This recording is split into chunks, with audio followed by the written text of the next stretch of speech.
What's up, everybody? Welcome to South Beach Strategy. Today, we're going to be turning chocolate into a luxury experience with our guest, Devin Cowan. Thank What's up, you for Devin? having me. Hey, thanks Thank for you for having me. My pleasure. Appreciate you. Where you from? I'm originally from South Louisiana. Okay. So, yeah, Man. way down in the dirty South. Southern For boy. sure. And how For did you end up in Miami? So it actually my career brought me here. Originally, I was in university for organic synthesis and chemistry, and then I just took a total left turn and went into pastry. I've always been fascinated by the art of pastry, by the science of pastry, like what makes it work. And I was a little picky. I like to eat a lot, so I grew up with my grandmother always baking for the holidays and like recipes and things like that. And I love the organization of it, and I'm a big rules lover. I love rules. So like pastry is full of rules and like specifics, and things like that. So I got into culinary school and I had a knack for it. And well, my parents weren't excited about that at first because they wanted me to, finish up with pharmacology and all that kind of things like that, which is, of course, most parents would, I get that. But my mom, like, she lost it when she found out I enrolled in culinary school without telling her. Like, I did all this stuff, like, with just, like, secretly. But now she's, like, very proud of it because, I've accomplished a lot of things. I've done a lot of firsts and created a lot of things. And now I'm developing my own brand, which is something I'm very proud of and excited to see how it all unfolds. Yeah, because you talk like a chef, but the reality is you've created a brand. Yes, yeah, absolutely. That is indeed a challenge, but that's something that it didn't start as intentionally creating the brand. It was just who I was. Like I wasn't. It wasn't like I woke up one morning and was like, "Oh, let me be this way." That's just who I was as a creator. I love beautiful things. I always love beautiful things. I always love the experience of everything. Like, why do I like this so much? I always ask the question, like, why is this so beautiful? Like, even like fashion. Like, fashion has always inspired me, which is why I kind of like got into the name of the Red Bottom Chef, because I've always been obsessed with Christian Louboutin, like the way he mixes materials and different way the lights reflect off things. Sometimes it's matte, sometimes it's a full finish, then the spikes, and it's like so much detail and shadows and textures that I eventually applied that into my pastry. And even in my wedding cakes, like I always ask myself in that question, actually, when I'm doing a wedding cake, it's always like, would I wear this? And if I won't, I will tear the entire cake down. Like, I don't care if it's the night before. If I'm not happy with it, I'm gonna rip it apart and start over. And we're just gonna pull an all-nighter until I'm happy. And I know if I'm happy, the client's happy. Yeah, because you give stylist, vibes, really, right? It's a lot of that. Yeah. Like, the crossover is insane. Understanding what makes something beautiful and how not to be tacky. Like, you don't want to be very overtly logoed or, overtly the same pattern over and over again. Like, it has to have a balance. And then you try to figure out what's that balance. So, like I said, I grew up reading male fashion magazines, even like Vogue and things like that, like I grew up reading those things and being obsessed with it. And it just it became a part of me. It was ingrained in me. So, Yeah, well, the buzz around here for you coming was probably the biggest buzz we've had of any guest, Thank you. Because they saw the page and I guess the way you give the presentation, and then it's chocolate, and who doesn't love chocolate? I know. That's the cool thing about it too. Like my career alone, like sometimes I'm just like so great. I'm like, thank God, like, for my career, because it's like, I'm just a chef. At the end of the day, sometimes I sit down, I even tell my husband this, I'm like, I'm just a pastry chef, but then like I'm feeding presidents and I've done things for royal families and it's like all these little things, and it's like my career is taking me, like I just recently did like 75 footballs for like a Super Bowl company. So it's like that's so crazy. It's like, but I'm just a chef at the end of the day, I think that the way you keep that mind frame is probably what's helping to keep pushing you forward, because you just think of it as the basic chef, but nothing you do gives chef vibes. You know what I'm saying? It's like the presentation is not like a chef. You know what I mean? It's like you have a brand and you could tell. And again, like I said, the chocolate is very, You know, everybody loves chocolate. So when did you stop thinking like a chef and really like start focusing on the brand? How did that transition happen? Let's walk it through. You're in school. You're not supposed to be there. You're like, I don't like this. I want to go be a chef. Yeah. And then you're like, fuck my parents. I'm going to chase my dreams. 100%. Like, it was like, I'm going to do this regardless. And it's crazy because, like, you know, I grew up in South Louisiana, you know, with black parents. It's like, well, you're going to do what I tell you to do. They're strict, right? Yeah. They're strict? Exactly. Very strict. And then, you know, my parents, I was blessed to grow up in a family that was very well-to-do. So, like, you know, you don't want to be cut off or you don't want to, like, lose that comfort, you know, and I never really experienced You're in school, so you're probably young. Yeah, I was. Well, I don't know about that. How old? I was 26. So you were 26. I started late it took me a while as a creative to figure out what I wanted to do. And I find that's a problem with a lot of creatives because you're kind of good at several things and you just don't know how to channel that energy. I never would have thought I would channel it in food and chocolate, you know, in pastry and chocolate. But I did. But that's what made me so comfortable and happy, and I was so curious about it. And I think as a creator, you should follow the curiosity. Like if you're so content with everything else, like follow that curiosity. I think that's where your niche is going to be, and that became my niche. Like, and I was in culinary school, and I was learning how to do a lot of things that, you know, all the other students they already knew how to do. You know, like building a mop bucket.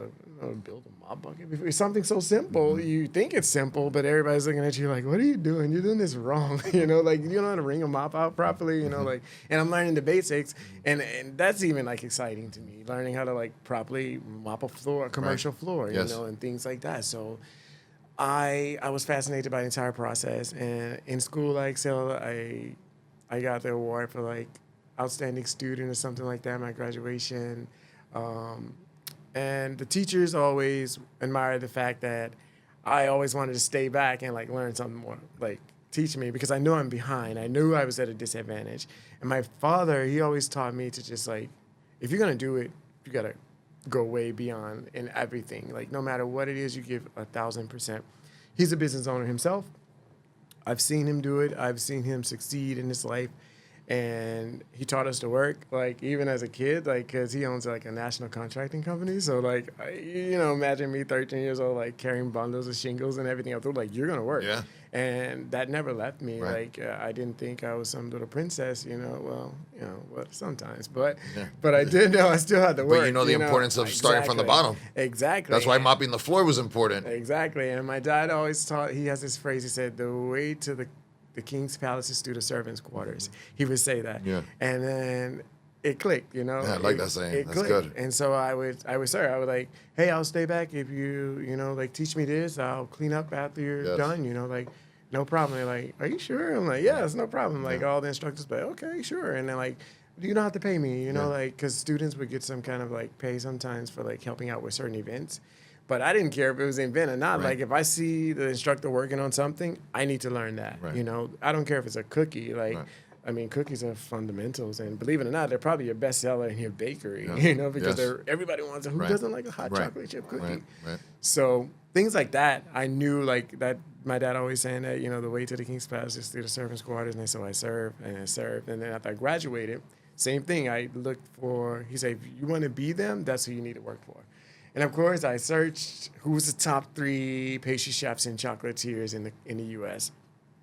I looked them up, applied to 3 of them, got a call back from Jean-Francois. And at the time, he had just finished being the captain of the U.S. team for pastry, the World Cup. And so he was entering into competing for World Chocolate Master U.S. So that's like 2 different sectors of the competition world. And I applied to him, and he called me. And I remember pulling over on the side of the interstate, and this little, I mean, his French accent was so thick. You know, we laugh about it now because, you know, whatever. We're pretty much in that place. But at first I was like, I had to pull over on the side of the road, shut the engine off. Yes. And I was like, so you can hear him. So I can hear him. And he's like, you want to work here? And the job paid like $12 an hour, you know, which, again, whatever it takes to learn what I need to learn. The way into the king's castle is through the... Yes, through the servants' quarters. And so I started working for him in like 2 months after that. It was a seasonal job. He said it's not full time, but if we like you, we'll bring you on as full time. And I was like, well, it's time to show them what I got. You know, I didn't know a lot. You know, I came from culinary school, and you come from culinary school, you don't know much. You know, you just know fundamentals or theory, but to actually like, it's a difference from doing like one canal and then doing 1,200 in one day. And you have to do it in 3 hours. So, like, it's a big difference. And by the time you're done with that 1,200, you're going to be a master at canalling. So, speed is a big part of it as well. And I didn't have any of that. And he knew that. I mean, he hired me as seasonal. So, when I started working for him, I got there into this small town in West Virginia. Mind you, I did a little research before I moved there. And the minority was, like, less than 1% or something like that. I was like, where am I going? So when we were landing, I remember looking like out of the window of this small jet plane, and they only have like a private airport there. And I remember looking at like the entire area looks just like a golf course. Like there's no like metro, nothing like this. I'm like, and I arrived with like 2 Gucci duffels, and like I get off the plane, and I was like, Mom, I'm shipping the duffels back because there's no reason why they need to be here. Yeah. You know, it's like, it was such a small town. Uh-huh. And then, growing up in South Louisiana and just being a minority in general, like, you're faced with some of those challenges sometimes. But everybody was cool? Everyone was cool. And actually that town was voted best small town USA twice. And I guess it's because their mentality is very forward-thinking, not very tech, and not very metro, but as far as infrastructure, but the people were very, and I was so impressed by that. Like, to this day, I'm still like, I can't believe I survived, kind of thing, like being a black gay man, like just showing up and... But because we're programmed, too, to sometimes believe, like, things are going to be a certain way. Yes. And then when you actually experience it, I always tell people, like, you got to get out and see the world. Yeah. Don't talk to me about things unless you actually been out there, because you'll be surprised when you travel to other countries, how people act, how they behave, and how things are. Then we are programmed here, you know this. Yes. There's a whole lot more, Opened my mind up. So you got there, and then everybody's nice, and you met the chef in person there? Yes, I met him there. Mm-hmm. How was that? Well, he's a French chef, classic French. So, very short, to the point. Do this, and da-da-da. Yeah, they have a reputation here, too, It'd be very, like... Yep, short, to the point. Here you go. Pass me out to somebody immediately, and, like, because in your mind, like, to some degree, you think, oh, I'm going to be working with this, You're in their atmosphere, but they're an executive. Yeah. So they're probably tied to the computer. They design the pastry, they do this and pass it off to their chain of command, and then the chain of command, it's like a brigade system. So how involved are they in like watching what you're doing as you're learning? Okay. So we're definitely going to segue into that. So technically, not really like watching you personally, because that's what their managing teams are for, like to be with you every day. So there's levels. In a kitchen, there's especially like a classic kitchen, there's levels.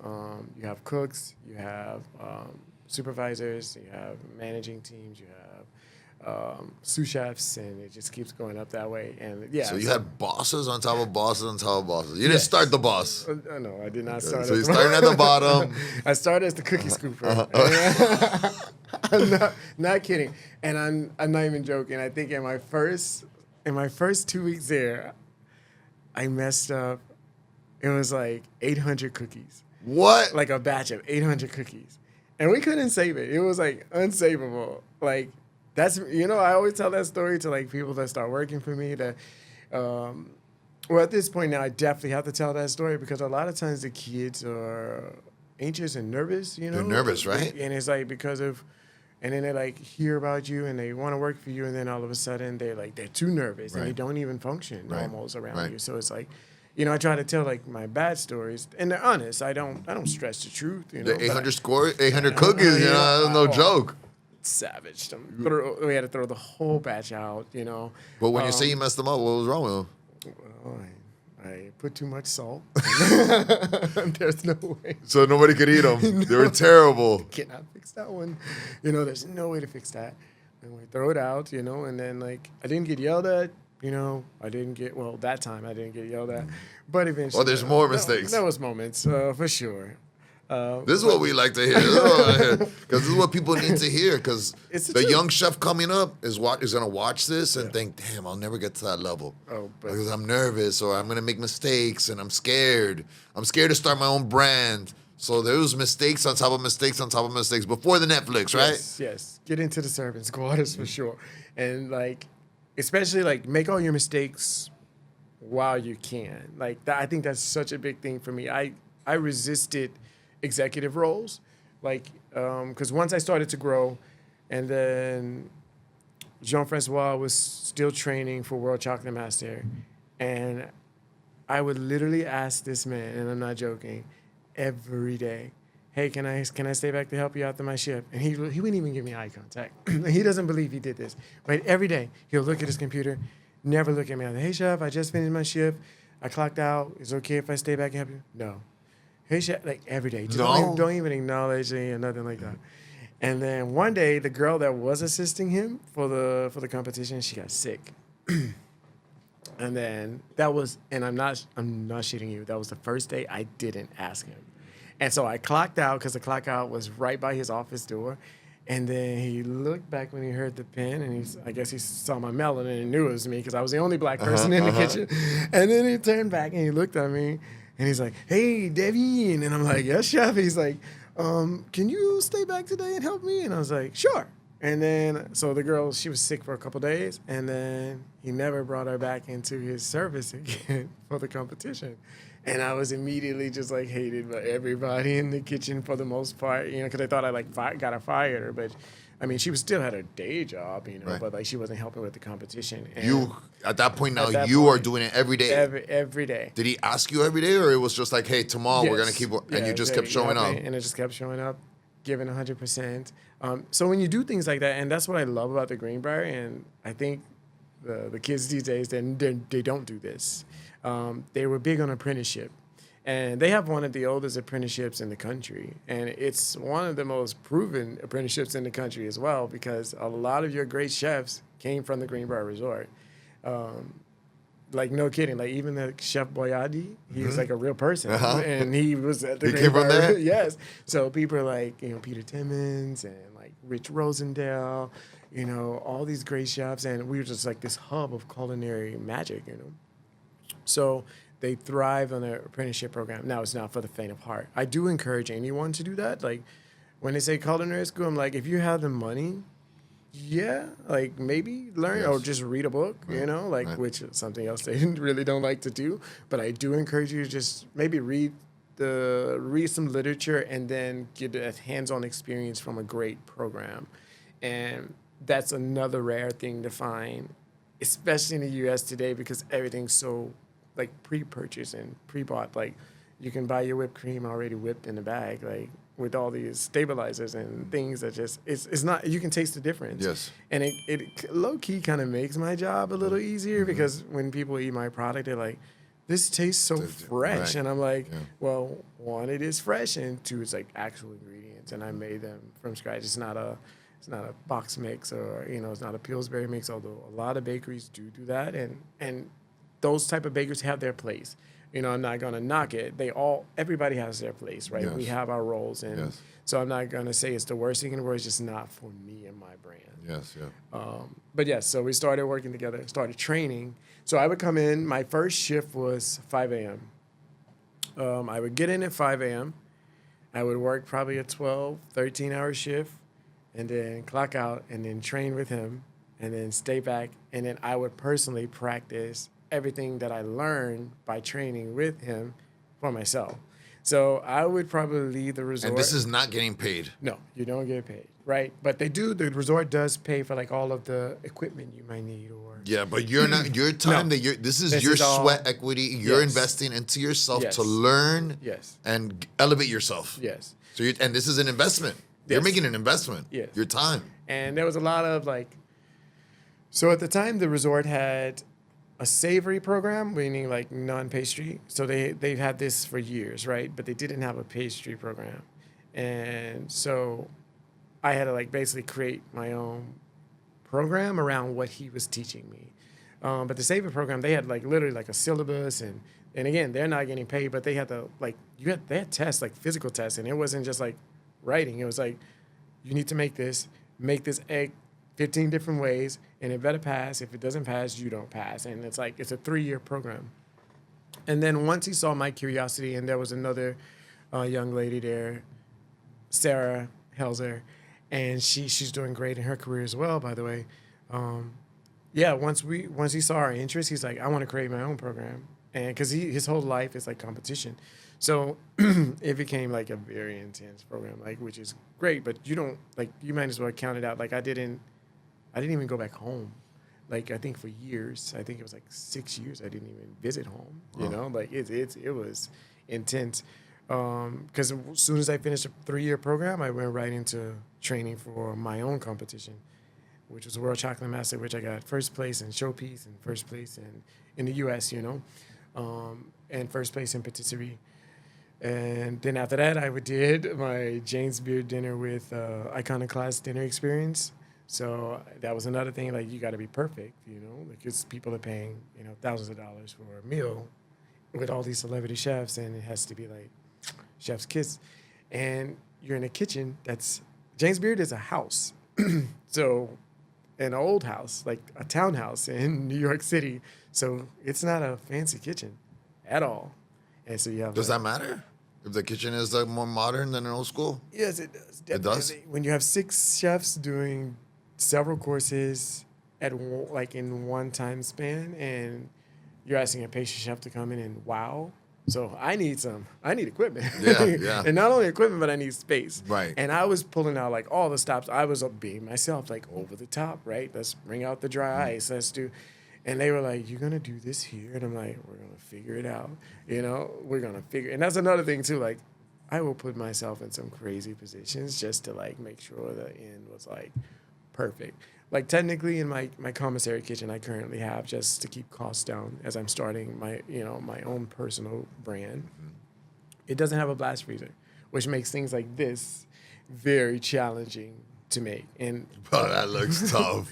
So that looks tough. It makes things like that very challenging. That's made by hand? Yes, of course. Okay, we're gonna go into that because that looks crazy. So I left this morning because a blast freezer would allow that to come out smoothly in a short period of time.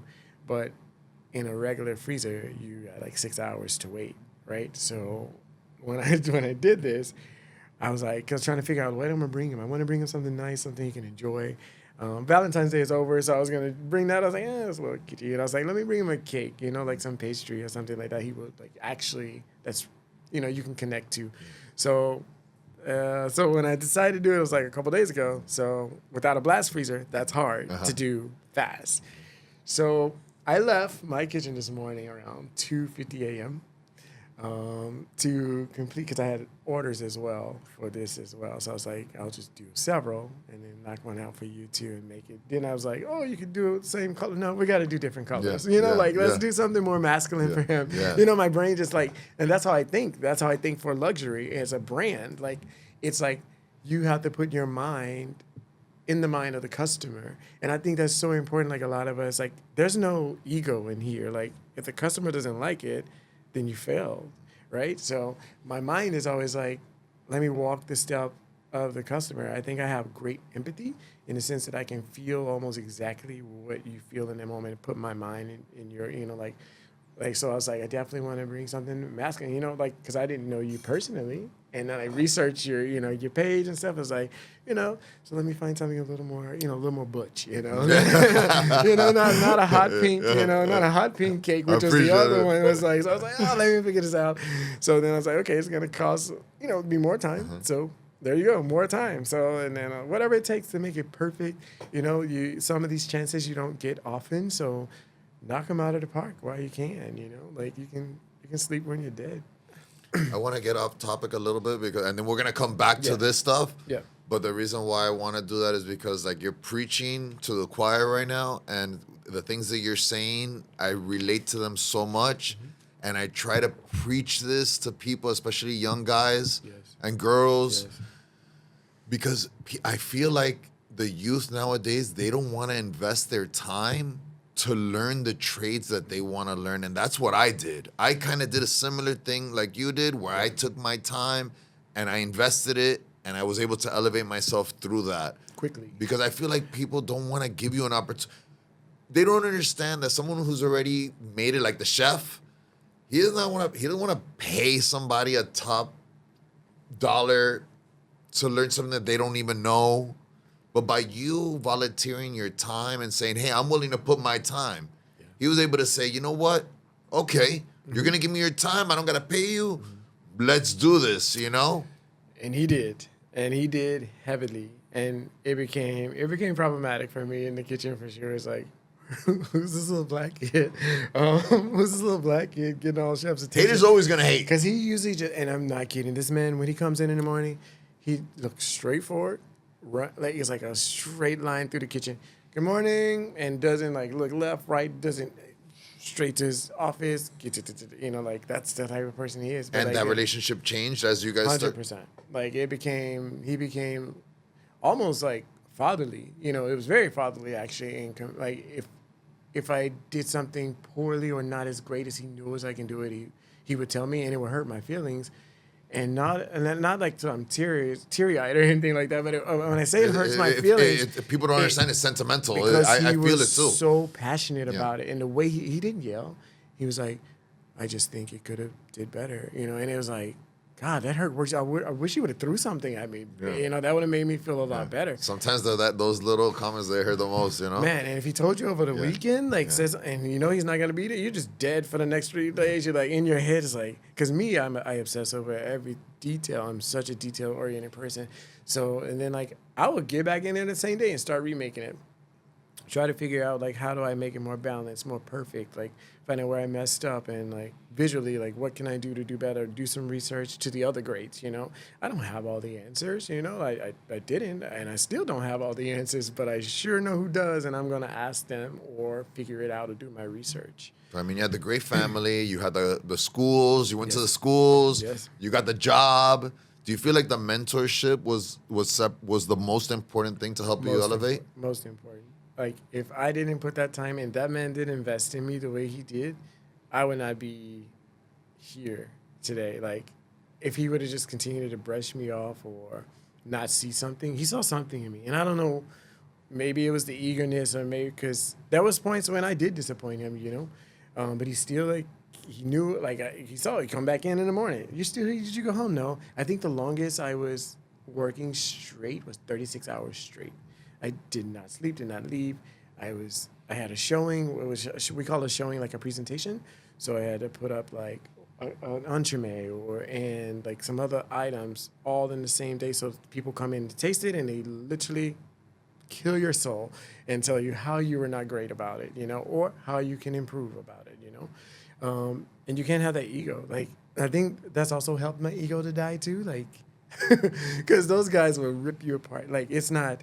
I think to take the mentorship, or you're already put the ego aside, because you're saying, hey, I'm going to put my time here. Like, you can't have an ego and work for free. You know, it's like you know, it doesn't make sense. A lot of the guys in the kitchen that were seasoned in the kitchen were like, he's taking advantage of you, and da-da-da-da. And then, like, those same people now are like, can you write like a letter of recommendation for me? Or is it okay if I say that I used to work with you? Da-da-da. I'm like, sure. Whatever. It's unbelievable how people don't want to take advantage of the opportunities they have in front of them, and they're so blindsided. They're like this. They don't want to open it up and do stuff for free, because when you could learn. I always tell people, I'm like, if I can get a mentorship for free, maybe like under an Elon Musk or something like that, I would take it. Right. Because what I'll learn from him, I'll take it back with me, and I will elevate myself. You know, I don't need to say, hey, what's my paycheck gonna be? You know, what I mean? Offer me $100K. What is he gonna do to be his assistant? You'll learn so much, you know? And I tell people that all the time. Like, you gotta put yourself in a position to learn from the people who are already making moves. Sometimes there may not be an opportunity for them to give you a check, because it's like, okay, well, you don't even know anything. What am I paying you for?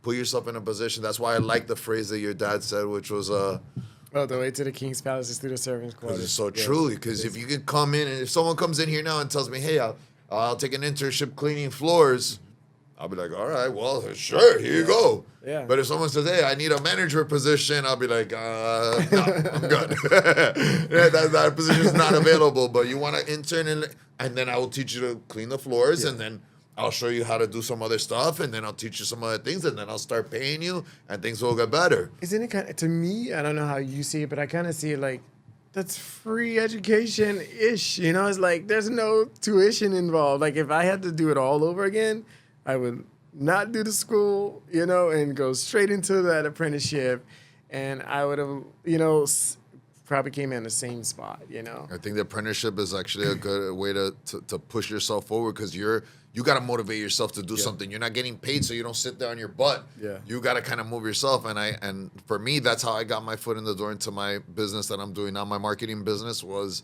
I didn't get an opportunity where I applied for a job somewhere, you know? Yeah. I got kind of like an opportunity to go work as an intern. Yeah. And I took that opportunity and I made the most out of it, and then I became the owner. But in order to do that, I had to learn, and I didn't know anything. Yeah. So, you know, I went in there and I started cleaning floors.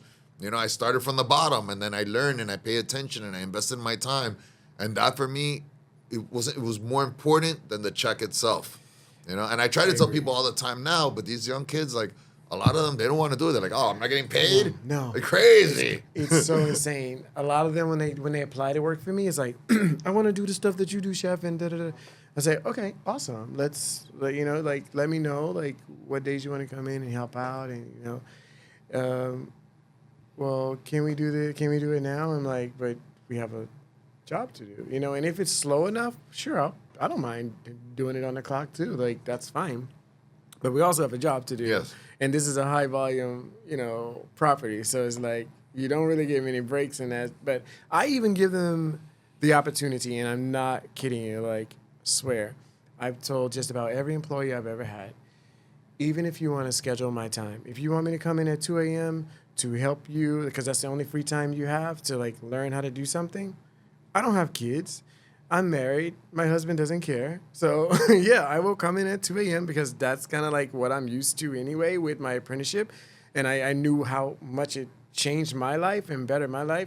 And I just love it because when you do it, even when I'm teaching, I'm learning something because I'll be like, ooh, that's cool. How do I do that again? Or how would I do that on purpose? Because sometimes mistakes lead to, like, something really cool.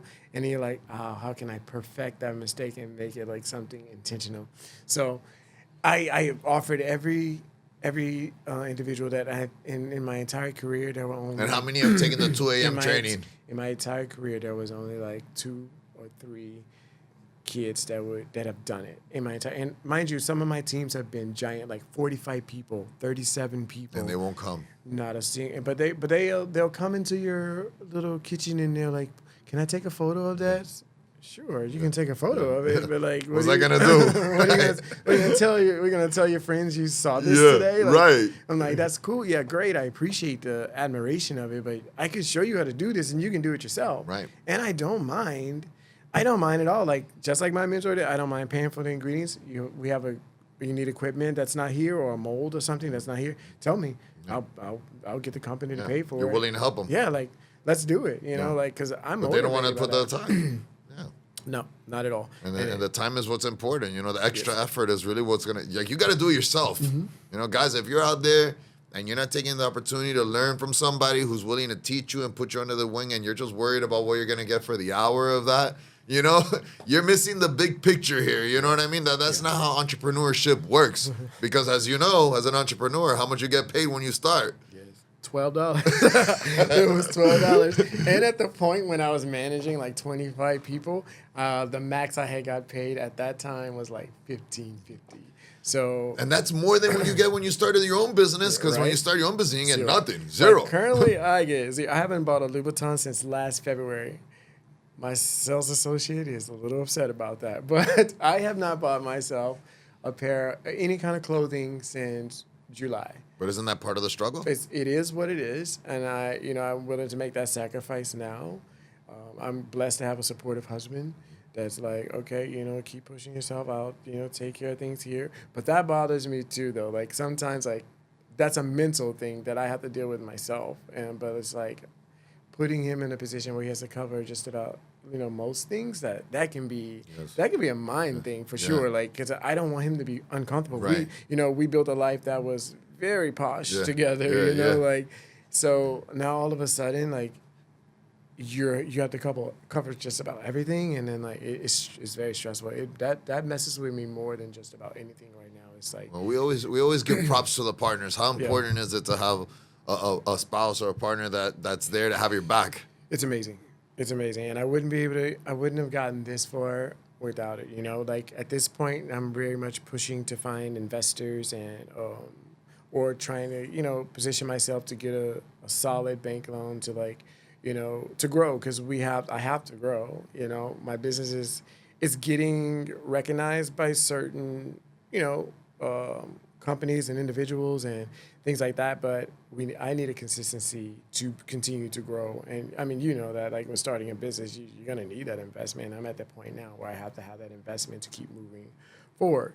But and I'm not giving up. I will never give up. Like, that's crazy. But finding the right balance to not, I'm not trying to ruin my husband's life or my life at the same time. But my business must prevail. It will prevail. Yeah, but your goals are probably his goals. Yeah, he's very supportive, and I'm very lucky to have him. So Netflix, how did we get on Netflix? Where did that come from? Oh my God! So okay, so branding is. So you leave the place where you're at, but you left the hotel. It was a hotel, right? Left the you left the resort, right? The resort. Uh-huh. I went to more of a boutique style pastry place, like. And this is where? This is in Florida. Okay, so now you're in Florida. Yes, now I'm in Florida, and this place is like, it's the OG of boutique pastry and boutique pastry and high-end chocolate. So he was the first to paint the chocolate in a commercial form, like the bonbon and everything like that, like the colorful little bonbons and stuff. When you see them, he's the first to do it in a commercial setting. And I think even at production, sometimes like 33,000 bonbons a day or something like that. Wow. So you're talking like Jesus, pumping it out.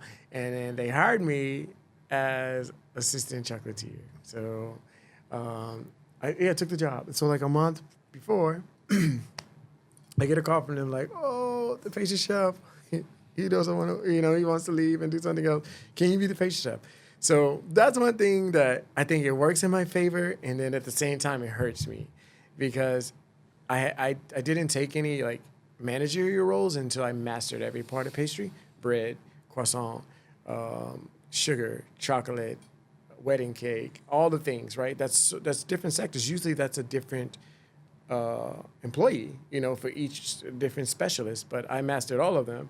So when employers hear that, it's like, oh, he can do everything. Yes, then you can manage. I can master everything, and I can manage everything, but I cannot do everything at once, So when that happened, he's like, we want you to become the pastry chef. And I was like, but I wanted to do more high volume chocolate, which is why I took the job, because I wanted to learn the art of high volume chocolate, Got it. You wanted to get a job focusing on chocolate, and then they end up hiring you to oversee everything. With the C pastry, I'm like, okay, great. And you took it. I did, but I learned that too. So it was like, I knew chocolate, and at that time I mastered chocolate, and at that time I was like #1 in showpiece and stuff like that in the U.S. So that was great. So I knew chocolate, and chocolate was my bitch at the moment, but I still wanted to know that high volume, like 33,000 a day production. You want to know how to get that number? Because that's where it's at, right? So, but because even for the resort, that would be a 33,000 is like. Yeah, I think I would do at the resort a max like 3,000 to 4,000 at a time. Like in one day as an individual. So like that's just me knocking it out, and maybe with an assistant or an intern. That's still a nice number for yourself, right. But like 33,000 is like you're talking about learning equipment, and so that way, because there's no secret. Like, I mean, I guess let me take that back. There is a secret. Like, everyone's not gonna tell you these things, right? Like, which piece of equipment does what, and the best way to do it, and which one I'm using, and how I'm using it, and the settings that I'm using it. Like those things you have to learn on the job. Like, you can research it, and maybe now, because it's 2026, almost everything is online, so maybe now you can find it. But at that time, no, like you had to work in a kitchen like that to understand all of that. So I started doing pastry for them. I took the job as, like that. I'd already put my notice in my other place, so I was like, okay, I got to do this. Yeah. I've already put my lease and everything. It was going to be a challenge. You knew that, and you were like, I'm up for it. It is what it is. So I start, and I learned the art of glazing there. And it's high volume as well. So glazing was just becoming a huge thing on the pastry scene. And at that place, they were doing it, but like they were doing like numbers and glazing that was like crazy. Petit gâteau, like the little cute little pastry you see, like with the little glaze on and all that kind of stuff. Like they were doing numbers, and during the holidays we were doing like 1,500 pieces a day, which is like, it was so serious that we had a team just to glaze and a team just to decorate. It was insane. So I got to see that on a high volume, and I took that with me, and that's how I ended up carving out my niche with like my entremet and my signature cake. So when I took that, it was like I still was able to pop into the chocolate lab and check in and see things. So I learned a lot by talking to the chief chocolatier there, and we became close. And he always shared tips. I would come in and help out with little things here and there, and I still would have to do like the chocolate decor for everything with the pastry. But yeah, so that's how I got to that location. Then after that location, where were we getting to? To the Netflix. To Netflix. Yes. So after that location, I did another resort, a high-end resort in Palm Beach. And then after that, COVID hit, right? And COVID is a part of everybody's interview. It is. It's something that like once in a lifetime, probably, right? Yes. So COVID hit, and I was blessed and fortunate to be like I always only work with luxury properties, so they stayed open. And not even stayed open. They just paid us. Like they paid their managerial staff. So, and I was like, okay, that's cool. Yeah. I'm not gonna stop that. So. And I was just living my hot boy summer, like living by the pool, and getting paid, and which was, like I said, I really appreciate them for doing that. And then someone reached out to me from Netflix. So by this time, I've always declined every TV show. I said I would never want myself running around a kitchen in that way, because I think it painted the industry in a not so serious manner. I think it's great entertainment for the everyday American or the everyday viewer. Great, but yeah, like the chef show where they're like fighting on there and doing all that, right? Like, let's not do that. Right. I never wanted to personally be on the side. I would happily be a judge, but I don't. Like, I think I was giving a speech 2 years ago, and I was like, I wear Louboutins. I'm not going to be running around someone's kitchen on TV, like with my red bottoms just flopping all over the place, like, get out of the way, like, no, that's not my brand. That's not me. But when this show reached out, I knew immediately that it was going to be something different. And they were like promising me, like, this is something different. Trust me. It's not about the drama. And if you watch the show, you notice that there's no real drama. It's all learning and the beauty of how it showcases like the hardship that it takes to make what we make. And Amari Gashawn was very genuine about, I want them to succeed. He didn't want eliminations and things like that. Like if you notice, everyone lasted to the end just about. He was very big on like, I want it to be actually like a school, like they're learning and they are growing, and I wanted the friendships and all this kind of thing, which he promised me that he was going to keep it that way, which is why I signed on, because I was like, I don't want to do a show, It's like, because you can sign on and they hit you with a curveball, But they kept it real. But I trusted he was like, he's a very genuine guy, and he kept it, and I think it's one of the most beautiful food shows on TV, because it's a competition, but it still was like brother and sisterhood, and there was learning, but you still saw something beautiful, in each class. You saw everyone's inspiration differently. So that's how I ended up with Netflix, because even today I still decline, like there's 2 in my inbox from this week right now asking me about a TV show. And again, like I will only do judgment roles, and even when I judge, like, you got to be entertaining to some degree. But at the same time, like, there still has to be compassion, you know. We're just not here for Yeah. ratings are a big Yeah. point, but like, how are we improving the people in front of us, you know? So Learning is just as valuable It as is. drama. it is. So did I miss out on some opportunities? But like, you know, you win 50,000 here, and Yeah. it like it's very good. Like right now, it might be really good for my brand, but at the same time, I don't think it's good for my Yeah, brand yeah. with me just running trust your around gut like there. you know, like I don't feel like that's not my brand to be like flopping around the TV Yes. show. I agree. You know, and being put in like false situations because they create drama. Yeah, of on course. A lot of like it's They do. scripted. Yes. And poor things, they don't know what's happening. But Yeah. Amari was different. He was like, if they need extra time, give them extra time. I want to see something beautiful, and that's something you never see. You never see that on a single show. You can't build a luxury brand and then have drama hovering around it. You know, it's What are like we that. doing, Yeah, right? You don't see Rolls Royce and in that light, right? No, When you you see a don't. Rolls Royce, anything Rolls Royce, it's classy, it's elegant. You know, Beautiful, it's yeah. That's how the brand is perceived. You don't see it with two people duking it out on top of a Rolls Royce, right? Yeah, it's just not the thing. Because they don't go. It doesn't go with each other, Yeah. you know? And Yeah. if you want to keep your brand with a Yes. certain image, you have to just ride it out, even if there was a good opportunity for 50K, because what's 50K at the end of the day anyways? Yeah, and you lose your hope. Right. Yeah, like, so I just think that wasn't for, I don't think it's for me at this point. And will I never do it? You know, like, that's a good question. As of right now, no, I wouldn't. I like would the not do judging. that. You know, I think you're at a level now where you can I agree. judge. You know? I agree, and you can judge and give people good knowledge because you clearly have great experiences. Because it seems like you've done a couple leap of faith Yeah. that have paid off for you, Yeah. right? Yes. And they're going in the Yes. right direction. Yes, this is by far the biggest one. It's the most stressful one because some days you're like, have nothing, you know, and then next day it's like, I want to place a $12,000 order, and you're like, thank you, God, thank you, like, you know, and then some days it's like you just have nothing, and there's so much self doubt, and I'm pretty sure you've experienced this as a business owner.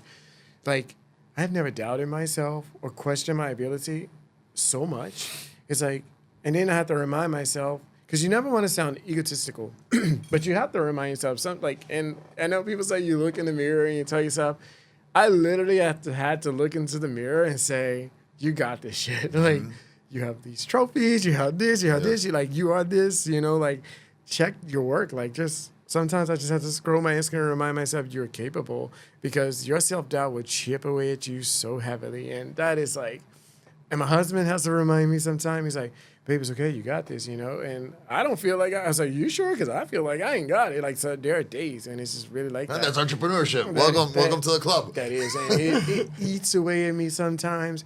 And then Nobody's gonna come give you a pat on the back. No. You gotta do it to yourself, kind of every day, and push through those bad days, because there's gonna be a lot of them. You know. It's heavy. Like, it's not for the faint of heart.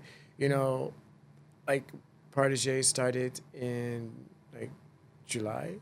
So already there's been days where I was like, am I doing the right thing? Like, I'm praying to God, like, God, like, is this the right thing? Are you sure it's the right thing for me? Like, show me a sign if it's not, you know, or something like that, because there's going to be a lot of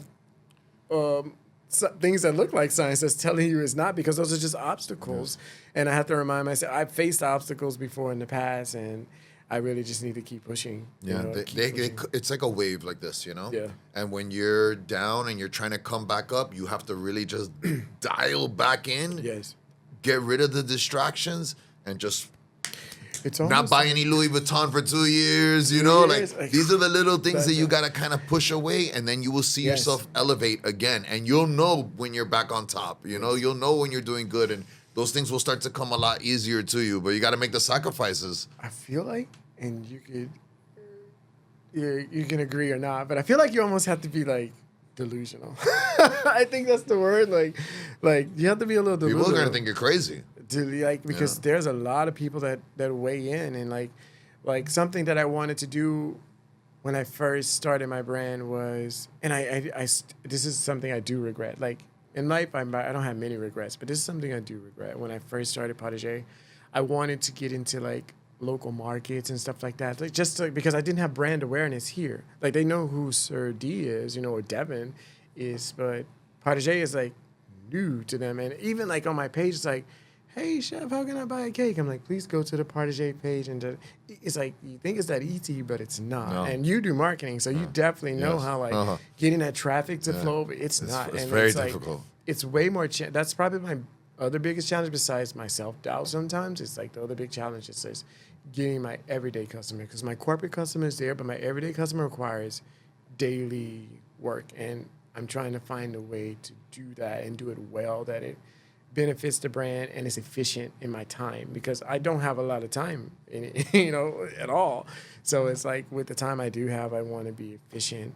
And so I need to find, because marketing is a big part of it, and even like ads and things like that. But that takes capital, which brings me back to like getting the right investor or getting the right bank loan or whatever that is, the ads and things like that, that's important. And then if you want to know how delusional you are, just put it into perspective. 1 out of 40 students that you had would be willing to give you 1 hour for free of their time to learn something that's good for them. Right. So as an entrepreneur, how many hours have you put in, days, months, and years, without making one single dollar? Right. So that's how delusional you are to the rest of the people. Yes. But that's what's going to make you different. And that's what will push your brand, which we're going to get into right now, because we definitely want to talk about this beautiful brand right here, But that's why they won't.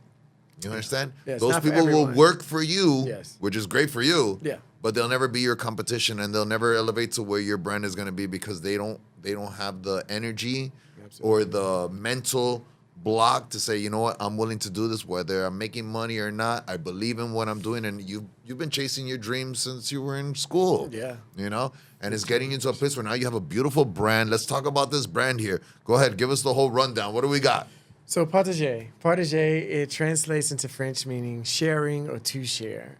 And when I originally designed the brand, I knew I wanted it to be something that's often gifted, like that it is. I don't want to just say special, but it marks an occasion. Even if that occasion is just like your 5 minutes to yourself in a broom closet, eating a piece of chocolate, while the kids are running around, it's that like escape. So, and I also built a brand with one of the previous projects I worked at. I also consult, so I design like packaging for them, and I will build a concept for you and things like that in products. So I've mastered the art of packaging too, and I have my own manufacturers in my back pockets and designers and things like that. So I when they would stop by my concepts all the time, members would often say, I don't want to show up empty-handed, and like that just caught on and ring. It's actually one of my catchphrases in the brand right now. It's like, never show up empty-handed. I couldn't show up here empty-handed for sure with you guys, but very classy. Yeah, you never. Look at this, guys. Look at this. Look at this. And packaging. This is nice. And it's something that's thought through. So what I think is luxurious about it, you can tell there's so much. There's so much detail in everything. Yeah, it's beautiful. This is a hand-tied bow. I think that's so important. Inside, I'll let you open it because it's yours. But it was important to me that the color reflects luxury, but still it's approachable, right? You don't want to exclude people, but you want it to feel exclusive. It's a beautiful gift. Yeah, thank you. Give that to somebody. Yes. Like if you want to roll up somewhere and give someone a nice gift that's not Gucci. Yeah. This is like the next best thing, right? Yes, come in. Don't girls want chocolate? And what girl doesn't want chocolate? You know what I'm saying? You're gonna give a girl chocolate and flowers. Like, man, this is beautiful right here. Look at those colors. That is so nice. Everything is small batch. That's important to me because I want to have a certain freshness to it. And also, I didn't want to have this giant production and I'm like locked in with this inventory. I want it to be, because my mind, I get bored easily, very easily. So that's why I kind of have to continue. Like most creatives. Yes, I have to continue to create. So I know if I'm running out of stock on something, when I make it again, how can I make it cuter? How can I change the look of it? Inside, there's a giant bonbon, which is kind of like something that I created. So instead of like the little guys, you can it's shareable. So again, Partagé, we like to share. inside the box, there's also like a collection. Because a protege also is like somebody who you bring up, right? Like you were the chef's protege, no? Would you consider yourself the chef protege? No, a protege, yes. Protege. Yeah, this is different. Yes, protege for sure. I'm definitely his protege, but this is protege. So, okay. Yeah, so similar words. Okay. In French, yes. But yes, so yeah. You'll think that's funny. So inside, everything is shareable. So like when you buy, it teaches. So when you buy chocolates from me, each collection is truly like, it represents all 5 chocolates. So I don't know if you guys are aware of all 5 chocolates. You have dark, milk, white. You have gold, which is a caramelized white chocolate. I made sure to put that one in there for you. And you have ruby. Ruby is like when the cacao bean is fermented a certain way, it gets this almost raspberry flavor naturally, and it gets a pink hue naturally. So that color is a natural color in there as well. So those are all 5 chocolates, and most of them you only know dark milk and white. So I add the other 2. So every collection tells the story of chocolate, and it exposes you to how you can enjoy each chocolate. So it's part of the conversation.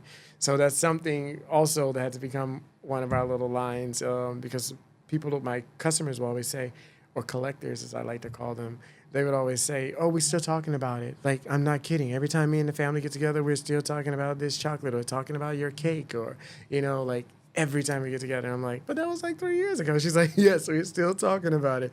So protege is part of the conversation. So if you want to impress when you show up to someone's house, show up with a host gift, protege is that girl. She will, like if I had longer hair, she's that girl. So definitely think of us when you're wanting to show up with a host gift or, tell your girlfriend you're sorry for whatever you've said. Even if you don't think it's your fault, it's probably your fault.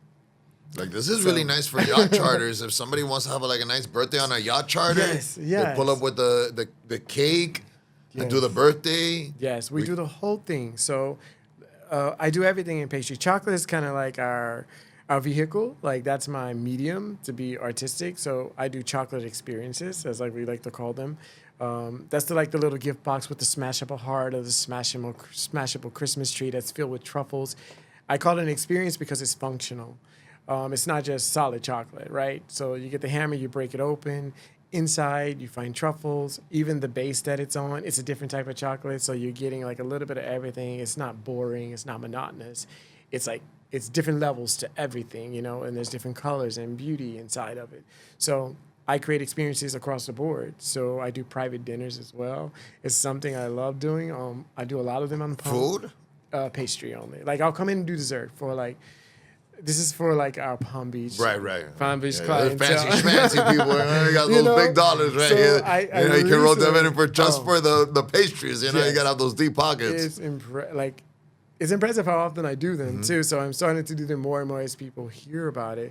Every time I show up with a protege box as well, just to thank you for having me and trusting me with your event. But we're talking dinners of 8 people. They wanted to bring in a special pastry chef to just finish the meal off well, which is really cool. So we do it. I do it well. That's another thing that I was saying, that I mastered every part of it, from cakes to weddings to mini pastry for your buffet, all these things. So when clients call me, even from past properties, the clients are starting to call me now. They know I have my own brand. It's oh, can you come in and, take care of my birthday party for my niece? And I was like, yes, ma'am, what do you need? And so it's everything from cookies to the cake to, the gift itself for her. Can you personalize it? That's my best thing. That I love customizing, and I like to call it more bespoke, because it's a little more detailed and a little more thoughtful than just customizing, because it's a collaboration between me and you, instead of you just coming and telling me what you want. I like to hear your ideas. I like to hear the theme, and then my brain sees everything differently. So let me come up with whatever I come with. Let me create. Let me do my thing, and then I'll present those concepts to you, and then we talk and we find your favorite, and then we work it to something we both enjoy. Guys, look at this. Do you not want to have your birthday party on a yacht with a cake like this? Look at this thing. Wow. So these are my signature entremets. And they can come in all kind of flavors. Like this one in particular is dark chocolate, milk chocolate, and raspberry. So it has a milk chocolate mousse. And it's special because we use a unglazed mousse, which is a little bit more luxurious than your classic mousse. All of the plaquettes around are a 64% dark chocolate that I sprayed and airbrushed. And I had to put them on individually. So it's not just one sheet. You have to put them on one by one. The chocolate bow is also a 64% dark chocolate that we airbrushed with cocoa butter color. So everything's a chocolate product.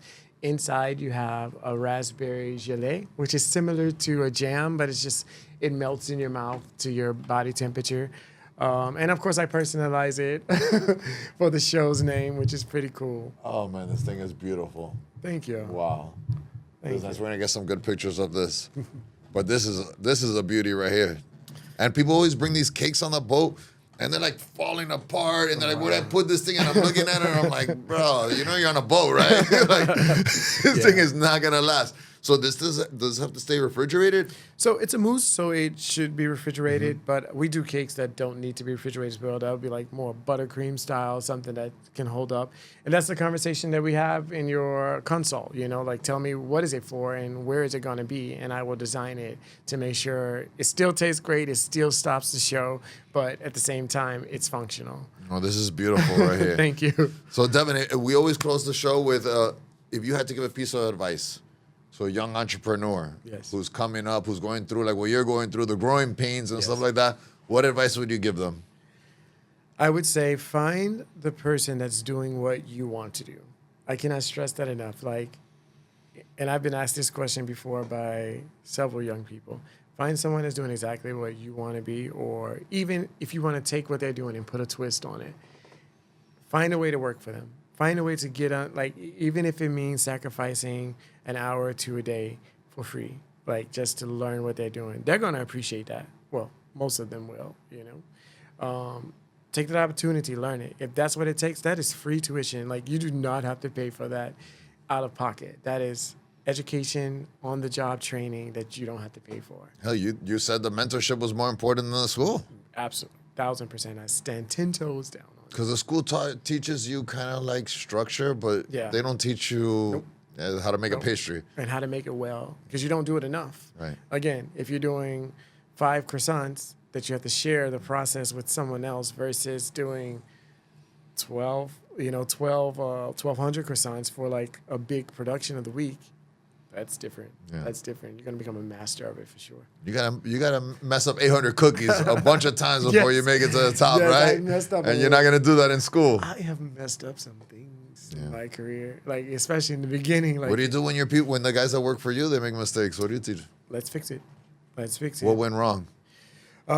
Several things. A lot of things. When things I've had the wrong cake or pie on the buffet, for a menu. It's important that the client gets what they paid for, and it's an hour out. So how do we fix that? Or something that was labeled incorrectly, or something that's on the buffet that's literally falling apart because it doesn't have the right amount of gelatin inside. Sometimes I just have to, I'll eat it. I'll say to the client, sorry, we tried our best. So that I apologize that this happened to you. We'll give you a refund for this product or whatever it is. Because sometimes you cannot do anything at all to fix it. But when you can, I think it's important to show them how to fix it, and don't let it be the end of the day. You got to keep rolling, and that's when my story of my cookies will probably come out right then and there. Hey, I've done it before. I've messed up, I've messed up a wedding cake before, in travel. I've done all these things before. It's there's nothing new. You're going to mess up, but you can't stay on the ground. You got to keep going for it. Devin, thank you so much for coming, guys. Listen, this is the process right here. You got to go through these trials and tribulations. If you want to make it to where you got to go, you got to sacrifice your time. Yeah. Nobody's just going to give you anything. You have to put in the work. You got to volunteer to do some stuff. You got to come in on your extra time. You got to put in the work. You got to do the mentorships. You got to do these things if you really, really want to see progress. No one's going to come and just give you a $500,000 check, right? No, I wish. Man, you know what I mean? You know how many times I hear people, they're like, oh, I'm going to start this business, and I'm going to get this investor, and I'm going to make this business plan. How many times have you made a business plan yet? Bro, I just started reworking it again because now I have all this more knowledge about what I'm doing and how to fine tune it and to correct the mistakes that I made in the process in just the 6 months. Just that knowledge alone allows me to tailor my business plan even more fine tuned. So I'm working on it again. So there is no just make a business plan and get a loan for $500K? It doesn't exist? That doesn't exist. No. Yeah, I think people think that that's how it works, and it doesn't work that way. It doesn't. You gotta break 800 cookies many times Yes. before you get that loan, right? Even with this, like in one of my productions, I destroyed it was like $1,200 worth of chocolate in one go. Like in one go, soul left my body, you know, because I did this with my own money. Like this is all self-funded so far. And so I felt that. And I still feel that. Yeah. But that's good because in order to for that to happen, that means you make some sales and that you've done some stuff on your own. But these people have told me the story about the business plan. I'll be like, so how many of these products have you sold? They're like, oh, what do you mean? I haven't even gotten the loan yet. I'm like, you think you're gonna get a loan without selling any products? And it doesn't work like that. People don't give you money. Yeah, they want to see sales. They want to see validity. Yes, absolutely. They want to see something. You know, like what's going on, and especially if you're not known in any kind of way too, like you have no leverage, like where's your leverage? Show us that this works, you know?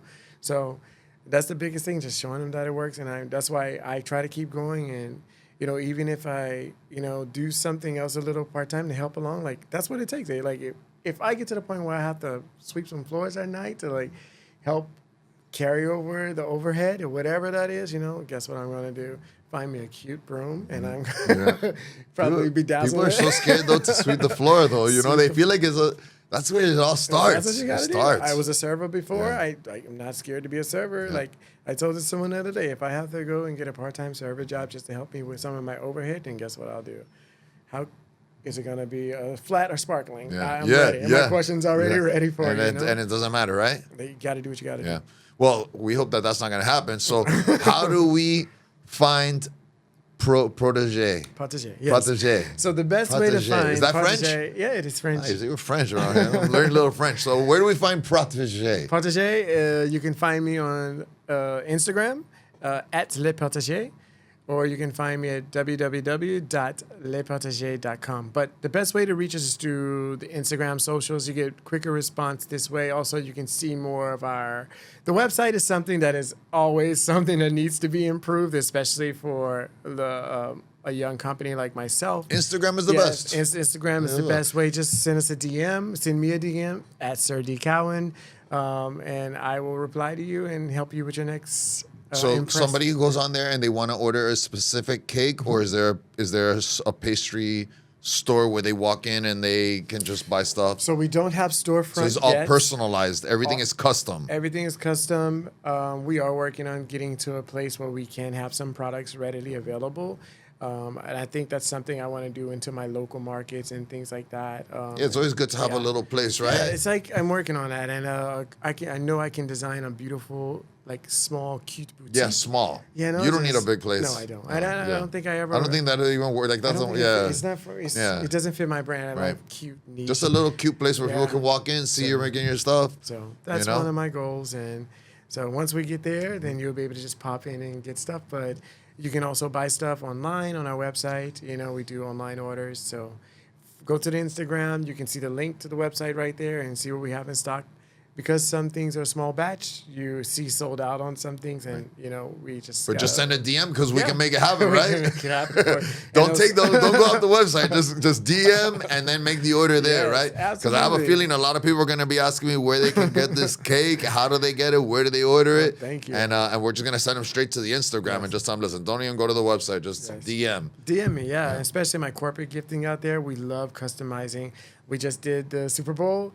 75 life-size chocolate footballs filled with truffles, and I had to transport them I transported them with my nephew from Florida all the way to California. What? Yes, that was an interesting trip. So we national. Yes, we international. We have to, right? Yes, we ship nationally and internationally. Whatever you need me to do, I got you. All right, we got it. So guys, please share this beautiful cakes with your friends. Let them know. I know here we're gonna have a lot of people for you because for the yacht parties, the birthdays, and the you know, the bachelorette parties and all that. You know, they like to have the nice stuff. So we're gonna share, and congratulations, and we hope to see you. You know, when the business is booming, and come back and do it again. Thank you for having me. I appreciate your time. Thank you, my brother. My pleasure.